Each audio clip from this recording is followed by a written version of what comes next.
Review of Mirai. Mirai cinema చూశాను. Cinema నాకు నచ్చింది. మనం పెట్టిన టికెట్ కాస్ట్‌కి ఈ సినిమా చాలా వర్త్ అనిపిస్తుంది. ఎందుకంటే చాలా చిన్న సినిమాలు పెద్ద పెద్ద కంటెంట్ ఉన్న స్టోరీలతోటి వస్తేనే సినిమా హిట్ అవుతుందని చెప్తారు.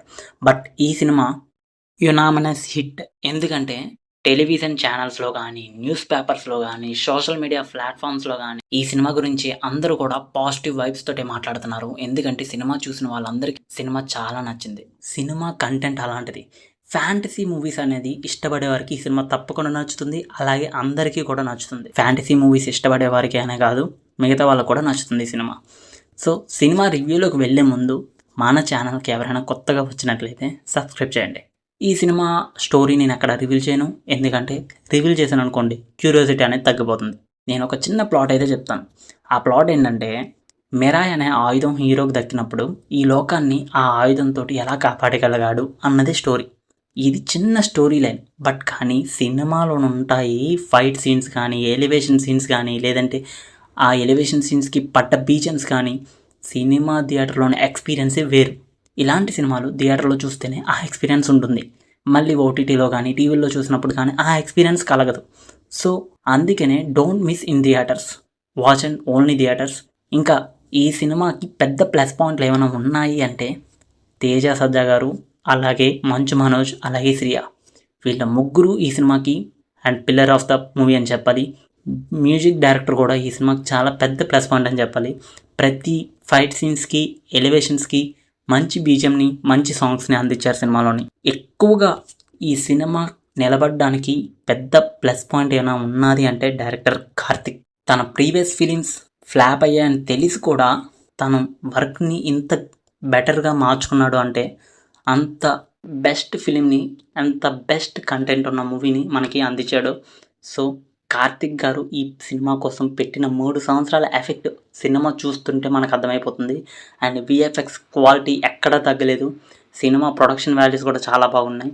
ఓవరాల్గా చెప్పాలి ఈ సినిమా కంటే ఫస్ట్ హాఫ్ బాగానే ఉంది. సెకండ్ హాఫ్ కొంచెం అక్కడక్కడ సీన్స్ కొంచెం మనకి బోర్ తెప్పిస్తాయి, అంటే ల్యాగ్ అనిపిస్తుంది. బట్ అది క్లైమాక్స్లోనే కవర్ అయిపోతుంది. క్లైమాక్స్ సీన్స్ వచ్చేటప్పటికి మనకి గూస్ బంప్స్ మాత్రం పక్కా. ప్రభాస్ గారు ఈ సినిమాలోని ఎక్కడా నటించలేదు. బట్ ప్రభాస్ గారి వాయిస్ ఓవర్ మాత్రం సినిమా మొత్తానికి ఇచ్చారు. అందుకని ఇది ఒక పెద్ద ప్లస్ పాయింట్ అయింది ఈ సినిమాకి అని చెప్పాలి. అండ్ రిమైనింగ్ మంచు మనోజ్ గారికి ఈ సినిమాతోటి ఒక మంచి కంబ్యాక్ అయితే వచ్చింది. అండ్ తేజ గారు తను ఎంచుకున్న కథలు డిఫరెంట్గా ఉంటాయని మళ్ళీ ఒకసారి ప్రూవ్ చేశారు. అండ్ రిమైనింగ్ యాక్టర్స్ అయితే వాళ్ళకి ఇచ్చిన క్యారెక్టర్లోని ఎక్కడ ఎవరికెవరూ తగ్గలేదు భయ్య. సినిమా మొత్తానికి ఎవరి క్యారెక్టర్స్ తోటి వాళ్ళకి వచ్చిన పర్ఫార్మెన్స్ తోటి థియేటర్ మొత్తం దద్దరిల్లిపోతుంది. సినిమా అయితే నాకైతే నచ్చింది. ఎనీవే ఈ సినిమా మాత్రం ఎవరైనా మిస్ అయితే బట్ ఏమీ చేయలేం. కానీ ఈ సినిమాతోటి ఒక్కటైతే చెప్పగలను, ఫ్యాంటసీ మూవీస్ లేదంటే మనకి మొన్న కొత్తలో ఒక సినిమా వచ్చింది కదా, సేమ్ అలాంటి, అంటే ఒక సూపర్ హీరో శక్తులు వచ్చినప్పుడు లోకాన్ని ఎలాగా కాపాడతారు, అట్లా ఆ టైప్ ఆఫ్ కాన్సెప్ట్స్నే మళ్ళీ ఈ మిరాయ్ తోటి మాట్లాడుకుంటారు జనాలు. సేమ్ అలాంటి కాన్సెప్ట్లనే ఈ సినిమాలో కూడా వాడారు. సో ఈ సినిమా కూడా చాలా బాగా వర్కౌట్ అయింది. డైరెక్షన్ అయితే చాలా బాగా వర్కౌట్ అయింది. మ్యూజిక్ కూడా వర్కౌట్ అయింది. సినిమాలోని క్యారెక్టర్కి తగ్గట్టు కొన్ని యాక్టర్స్ని పర్టికులర్గా సినిమాలోనే ఎంచుకున్నారు డైరెక్టర్. అందుకనే ఈ సినిమా అంత బాగా వర్కౌట్ అయిందని చెప్పాలి. ఎనీవే ఓవరాల్గా చెప్పాలి అంటే ఫస్ట్ హాఫ్ బాగుంది. సెకండ్ హాఫ్ కొంచెం లైట్గా బోర్ కొడుతుంది. బట్ క్లైమాక్స్ అయితే దాన్ని కవర్ చేస్తుంది. బీజిఎమ్స్ బాగున్నాయి, ఎలివేషన్స్ అయితే బాగున్నాయి, విఎఫ్ఎక్స్ బాగుంది, ప్రొడక్షన్ వాల్యూస్ బాగున్నాయి. ఓవరాల్గా ఈ సినిమాకి నేను 5కి 3.5 ఇస్తున్నాను. సైనింగ్ ఆఫ్ మూవీ టాక్ వి తెలుగు ఛానల్. ఎవరైనా మన వీడియోలు చూస్తున్నప్పుడు వీడియో నచ్చితే లైక్ చేయండి, షేర్ చేయండి, సబ్స్క్రైబ్ చేయండి. Thank you.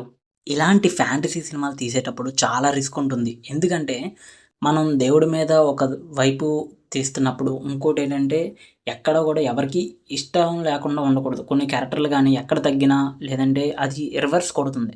సో కార్తిక్ గారు అవన్నీ బ్యాలెన్స్ చేస్తూ డైరెక్షన్లోని ఎక్కడ కూడా లోటుపాటు రానివ్వకుండా, ఎక్కడ నెగిటివ్ పబ్లిష్ కాకుండా సినిమాని చాలా జాగ్రత్తగా హ్యాండిల్ చేసి సినిమాని చూపించారు. అందుకనే పెద్ద ప్లస్ పాయింట్ ఏమైనా ఉన్నది అంటే డైరెక్టర్ అని చెప్పాలి. సో ఈ సినిమాతోటి చాలామంది యాక్టర్స్కి న్యూ మూవీస్ ఛాన్సెస్ అనేవి రావచ్చు.